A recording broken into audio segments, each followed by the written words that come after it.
नमस्कार YouTube family, स्वागत है आप सभी का आज के ब्लॉग में। आज के ब्लॉग की शुरुआत हो रही है शाम के 4 बजे से। अभी 4 बजे गए हैं शाम के, तो मैं ऐसे बैठी थी अपने कमरे में और आज ख़ास तो कुछ नहीं है, ऐसे मुझे अपने मायके की याद आ रही थी। तो लड़कियों का शादी के बाद ऐसा ही है, मायके आना जाना कम ही होता है, तो मायके वालों की भी याद आ ही जाती है।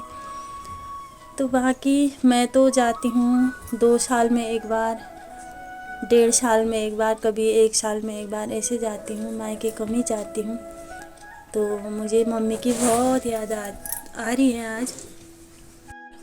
तो बाकी मेरा मायका है धारचूला, नेपाल में है, तो बहुत दूर है, इसलिए मैं जा नहीं पाती हूँ। यहाँ भी सास ससुर काम नहीं कर पाते हैं, काम बहुत है घर में, गाय भैंस और बहुत ज़्यादा है, तो तब कम ही जाती हूँ मैं मायके।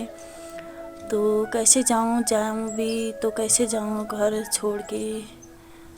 और लड़कियों का तो शादी के बाद घर को ही संभालना है, तो यहाँ छोड़कर मैं जा नहीं सकती हूँ, इसलिए मैं कभी कभी जाती हूँ 2 साल में, 1 साल में, 1.5 साल में ऐसे जाती हूँ। तो मायके में मम्मी है, भैया है 2 और दीदी, मैं 4 भाई बहन हैं हम लोग। तो दीदी की शादी पहले हो गई थी और भैया मेरे से छोटे हैं, और दोनों भाइयों की शादी भी हो गई है, दोनों के बच्चे हैं। छोटे वाले के लड़की है, बड़ा वाला का है 2 लड़का है। तो और पिताजी नहीं है मेरे, तो पिताजी जब मैं 8वीं पढ़ती थी तब गुजर गए थे, तो पिताजी की भी बहुत याद आती है। और पिताजी नहीं होने का दुख, तो जिसके पिताजी नहीं है उन लोगों को पता होगा कितना दुख होता है, कितनी याद आती है। तो बाकी ऐसा भगवान किसी के साथ ना करे। तो और मम्मी ने हमें 4 बच्चों को कैसे पाला होगा, कैसे स्कूल पढ़ाया होगा, तो बाकी वो तो मुझे मतलब एक रात एक दिन लगा के भी आप लोगों से शेयर नहीं कर पाऊँगी। तो कितनी आफत होती है एक औरत के लिए, और गांव के लोग भी मतलब क्या क्या बोल देते हैं, कैसे पढ़ाया, जैसे भी करा, मतलब जितना भी पढ़ाया लिखाया, तो उन लोगों को पता होगा। जिसके पिताजी नहीं होते उन लोगों को पता ही होगा। तो एक औरत को कितनी गंदी नज़र से, सोच से देखते हैं गांव में सभी लोग, सभी के गांव के लोग। कोई होते हैं, कोई अच्छे भी होते हैं, कोई बुरे भी होते हैं। तो बाकी मम्मी ने ऐसे लकड़ी काटा, लकड़ी बेचा, और क्या कहते, भैंस पाला, गाय पाला, दूध घी बेचा, ऐसे पढ़ाया, हमें लिखाया। मैं 14 साल की थी, दीदी थी 16 साल की, भैया मेरे से 2.5 साल छोटा वाला भैया उससे 2.5 साल छोटा, ऐसे साथ के थे। तो एक औरत के लिए 4 बच्चे संभालना बहुत मुश्किल की बात है। तो बहुत दुख काटा मेरी मम्मी ने। तो आजकल मुलाकात भी नहीं होती है, 2 साल में 3 साल में ऐसे होती है। तो बाकी मेरे को फिर 12 तक पढ़ाया मम्मी ने, फिर मैं इंटर पास हो गई थी। तो उसके बाद मेरी ऐसे शादी की बातचीत हुई, फिर शादी करा दी। और मेरे से 4 साल पहले दीदी की शादी करा दी थी, तो मैं 18 साल की थी तब मेरी शादी हो गई थी। और भैया भी छोटे छोटे थे जब यहाँ मेरे को शादी के दिन पहुँचाने आए, छोटे थे, जैसे मेरा बड़ा वाला बेटा है वैसा ही था छोटा वाला भैया मेरा। तो छोटे छोटे थे मेरे दोनों भाई, अभी तो बहुत अच्छा हो गया है।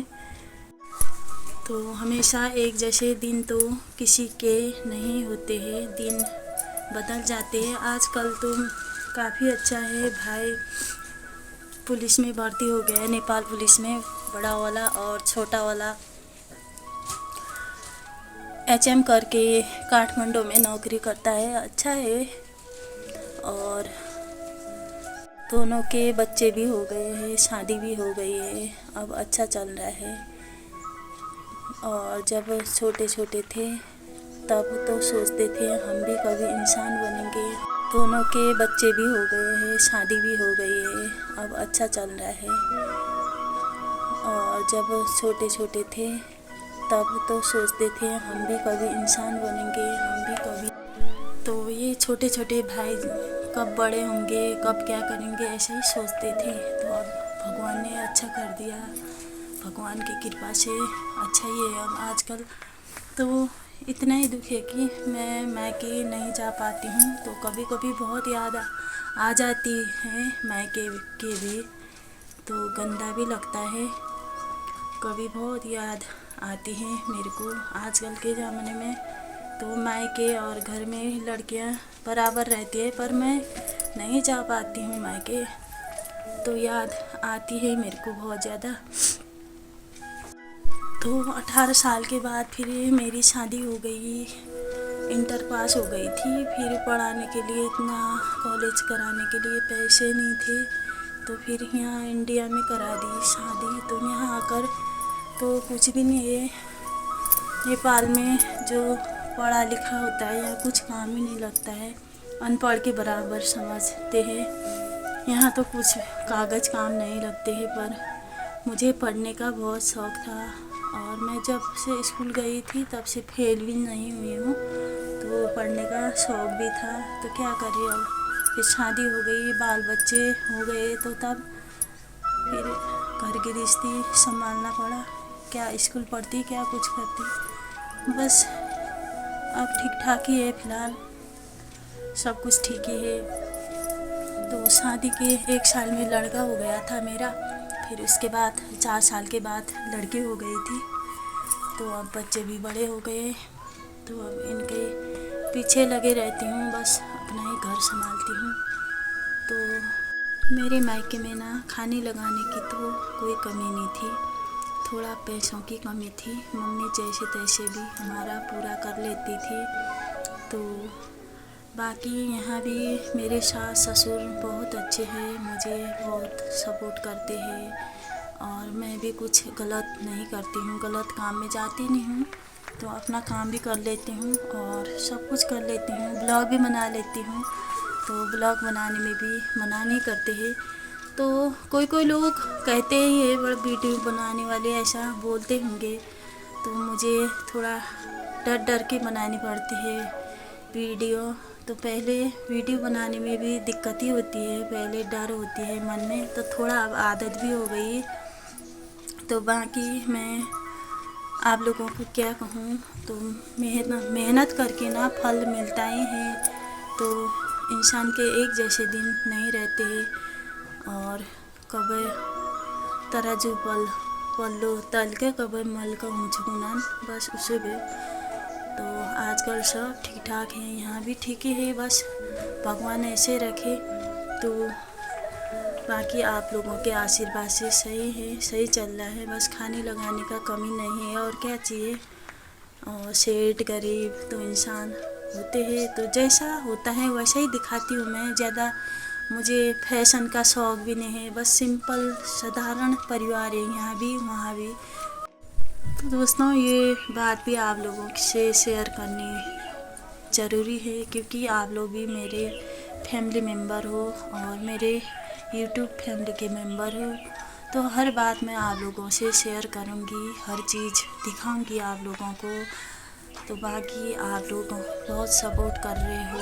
और तो आप लोग सोचते होंगे कि मायके की ब्लॉग नहीं बनाती है, तो मैं जब से ब्लॉगिंग की शुरुआत कर रखी, मतलब लगभग 1.5 साल हो गए मुझे मायके नहीं गए हुए, तो तभी नहीं बना पाती हूँ। जब भी मायके जाऊँगी मैं ज़रूर बनाऊँगी ब्लॉगिंग, आप लोगों के साथ ज़रूर शेयर करूँगी। तो हर बात शेयर करती हूँ, और जब भी जाऊँगी मैं ज़रूर बना के आप लोगों के साथ शेयर करूँगी। बाकी अभी कब जाऊँगी ये तो पता नहीं है, अब देखते हैं। वहाँ ठंडा भी ना बहुत ज़्यादा होता है, इसलिए बच्चों को लेकर जाना भी मुश्किल है, थोड़ा पैदल भी चलना पड़ता है। तो इसलिए मैं तो बच्चों के साथ बैग कपड़े वपड़े भारी हो जाते हैं, तो बच्चों की ठंडे दिनों बहुत सारे कपड़े ले जाना पड़ता है, तो बहुत आफत आती है। तो देखूँगी, जब भी जाऊँगी आप लोगों को मैं दिखाऊँगी। आशा उम्मीद है कि आप लोग और सपोर्ट करेंगे, आगे बढ़ाओगे मुझे। तो इन्हीं आशाओं के साथ आज के ब्लॉग को यहीं पर ख़त्म कर लेते हैं। मिलते हैं आप लोगों को नया दिन नया वीडियो के साथ। आप लोग स्वस्थ रहें और मस्त रहें, अपना ख्याल रखिए। बाय।